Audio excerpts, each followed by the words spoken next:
Okay, so welcome back to our last part of our knee pain series. And this part is literally designed to capitalise on everything you've worked on previously within the hip. So we talked a lot about this series being involved in looking at how the hip works in different planes of motion. So what I mean by that is understanding it works forward and back, side to side, and also got rotational movement in the hip. And these are things we've worked on up until now. The last part today, we're going to think about forward step, where I'm going to think about loading up that back part of your hip. I've got a kind of side step, I'm going to think about loading up the lateral part of your hip. I've also got a single leg exercise, which is vital, guys. Something I talked a lot about in our previous series when we looked at the ankle. Also really important in the hip is that not only do we look at movement, we look at strength as well.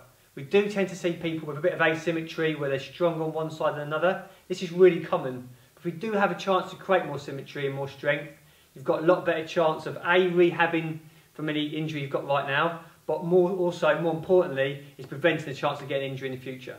So as always, really hope you enjoy the exercises, and I'm sure you get on really well with them.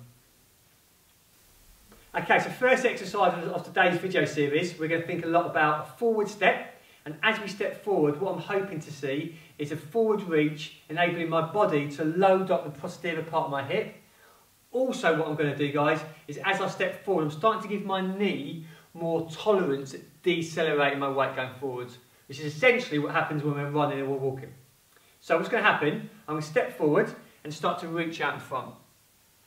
Step forward and reach out in front. Get nice and relaxed. I'm just seeing how my body naturally wants to move. But what we like to see is creating what we call a driver. And what I mean by that is one part of your body is going to do an action to cause a chain reaction somewhere else. So I show you from the side, my arms are reaching forward, and as that happens you can see I'm naturally wanting to move through my hip here. So as I step forward and reaching, I'm naturally wanting to load through the posterior part of my hip here. And this works really well. It works even better if you've done the exercises previously, because you would have already given your body a little bit more better ability to move through that part of your body. And this will set you up very well for what come up next.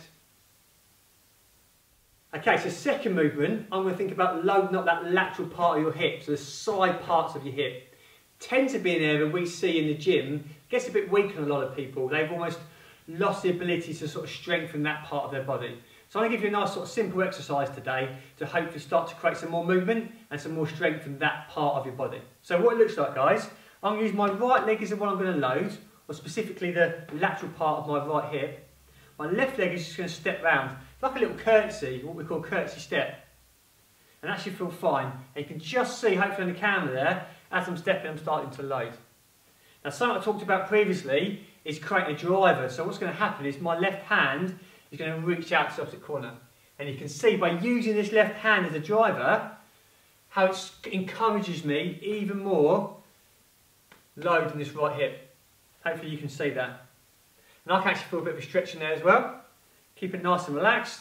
And of course, as I always say, you've got the ability to increase the range if you want to. You've got the ability to speed it up. Listen to your body, but I massively recommend this exercise because it is a really common area of weakness. Okay, final exercise coming up will be a single leg exercise. Right, so final exercise today, it's all about that single leg, and this is kind of vital because as I mentioned earlier, we do tend to see a bit of difference in how people stabilise from side to side. And my main objective for you guys is to start to educate you to use that hip movement that we've worked on, but also start to load up the back part of the hip. And I know I've talked a lot about this previously, but this single leg version will really hit those areas for you. So straight from the side, you'll see as I bounce onto one leg, I'm going to hinge through my right hip, my left leg's going to kick back, and start to reach down in front of my leg. You can see, keep it nice and controlled, and as I do that, I'm getting a nice load in the back of that leg.